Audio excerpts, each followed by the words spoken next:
Welcome to Coach's Corner this week. We're starting off week 2 here with Tipton head wrestling coach Matt and Aaron. We're into the second week of the competition.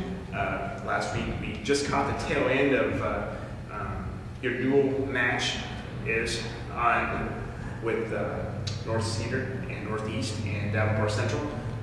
We kind of hinted about our tournament this week, so let's just kick it off with our tournament. Teams coming in that normally come in, 9 teams coming in. We finished 5th, 121 points. That's a lot of points.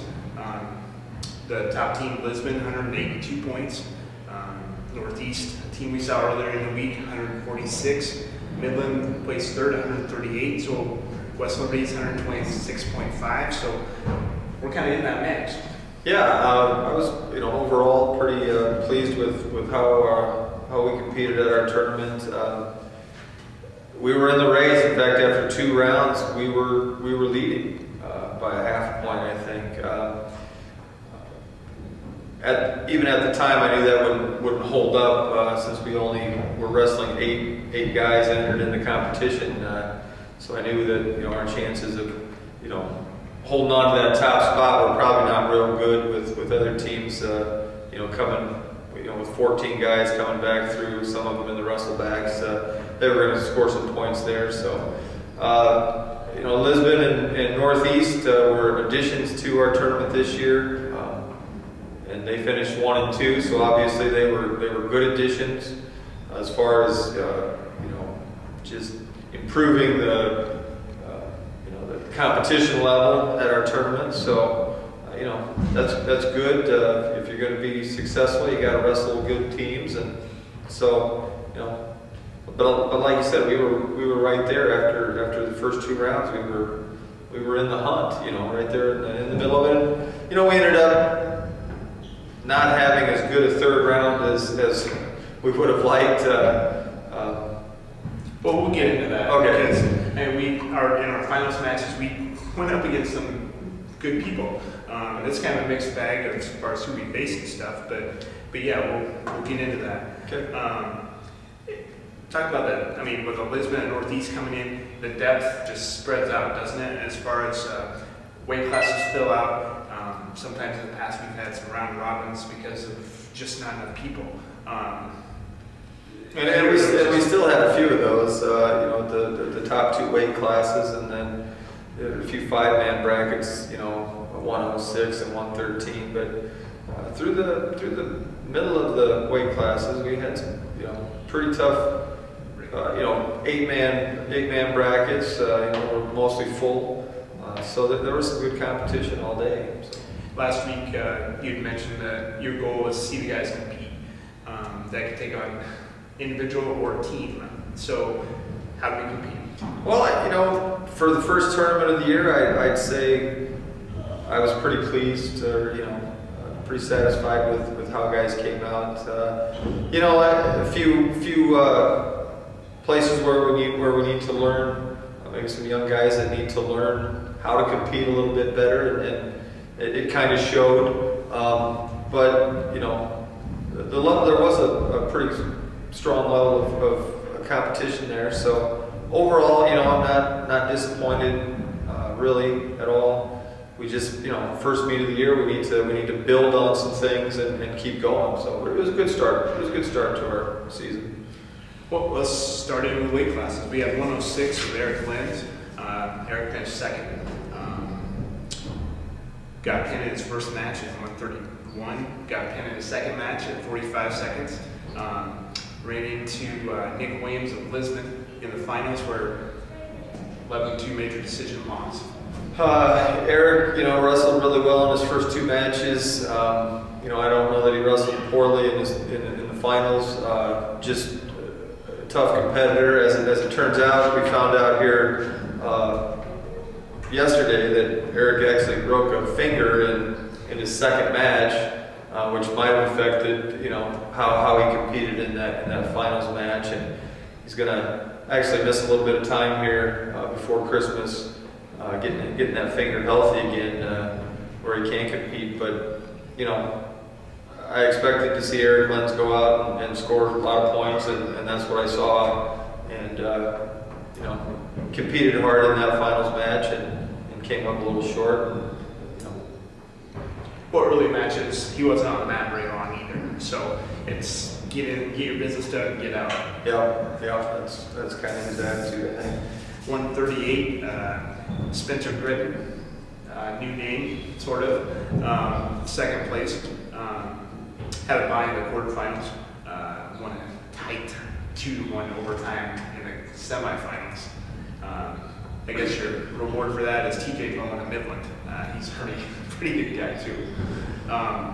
Another major decision loss in the finals, but getting to the finals has to be a positive for him. Well, I was real happy to see Spencer, get to the finals, and we had 5 guys get to the finals, so I was really pleased, going into that 5 out of 8.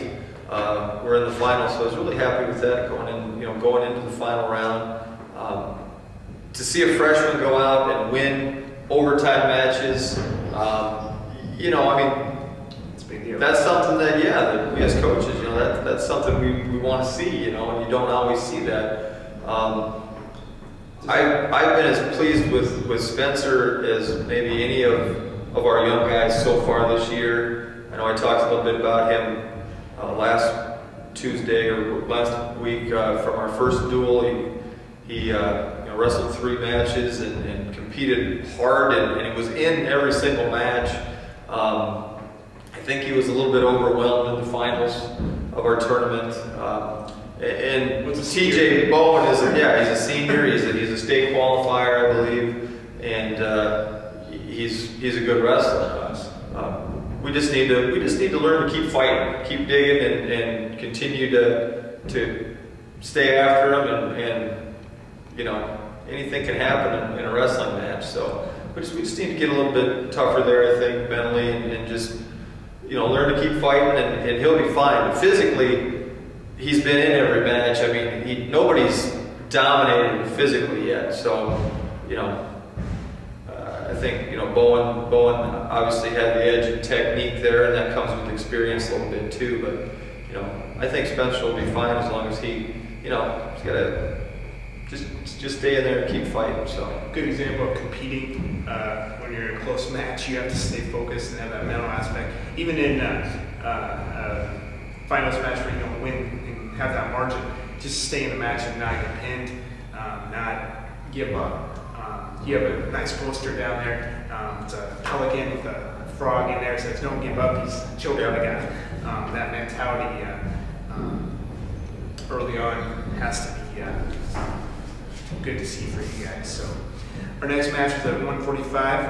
Alex Storjahan was in that. He pinned his first opponent in the quarterfinals. That's a big match for him at 101. A minute and 1 second, I should say, over a Lisbon wrestler, Jordan Speed, which, in my opinion, that's a win-win. On top of that, it's extra. Anytime you get a Lisbon win, that's good. Fell in the semifinals, worked his way back, and ended up getting 6th. Saw the top seed in the bracket in the consolation semifinals, it looks like. Can't be too unhappy to get to consolation and be facing the top seed. Has to be kind of exciting too, I think. Well, take some of that statement. I think Alex, it was good for him to come out and get a win right off the bat, and a pin no less. And I think 45 was a pretty solid weight class overall. He was in a couple other close matches. He lost a 13-11 match in the semifinals, and actually had that guy on his back for part of that match. And we just need to kind of learn to put people away when we get a chance to. And that was a pretty exciting match. When you ever see 24 points scored in a wrestling match, there's a lot of stuff going on there. So Alex competed hard, I think, all day.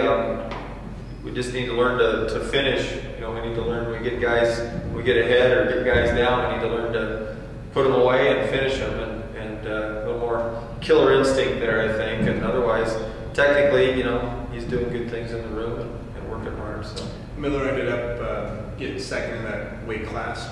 one of those Midland wrestlers. Midland has a pretty good team this year too. As we'll see, we had another matchup down the road here. So 152, Clay Keller finished fourth in his weight class, had a bye in the quarterfinals, got pinned in the semifinals in the second period, and then kind of worked his way back to get an opportunity to get third. And when you're in the constellation, that's kind of get as high as you can. Oh, definitely. I mean, that's the one of the signs of a good competitor. Everybody wants to get first, but you lose that first match, and you drop into the consolations, and the sign of a true competitor is who can bounce back from that loss, and Clay come back and won a match and got in the third place match. So he's again another one of those guys that's working hard. We're just not a lot of varsity experience. He had a few varsity matches last year, but not a lot. And I think as the season goes on with more experience, I think you're gonna see some good things from Clay as the year goes on. Off to 160, Mitch Chapman at the top seed in the bracket. Ended up getting runner-up, had a bye in the quarterfinals. Pinned his semifinal opponent, Eric Hovey of Cedar Rapids Jefferson, in 229, and then one of those tight finals, 8-6 overtime with Dylan Plug of Northeast. We talked about Plug last week a little bit. I think we talked about Mitch's match in the dual meet. And, overall, Mitch had a good day. He had a couple, had a pin, and was looking good. One of those deals where you see somebody that you've already wrestled, and Plug came out ready to compete. Mitch had pretty much handled him the last time that they wrestled, and he was ready to go. And we were in a dog fight, and it came down to overtime. And I can't say that we weren't wrestling hard. We just we got to be ready to go, even against guys that we beat or that we've wrestled before. You always got to be ready to go. So, is there anything to a short turnaround? It was 3-4 days prior, or not. I mean, it doesn't have to be. I just curious. Yeah, I don't know if that. Maybe it was still fresh in his mind, and he didn't like it. So maybe that contributed there a little bit. But Mitch had a good tournament, and he'll keep getting better. So.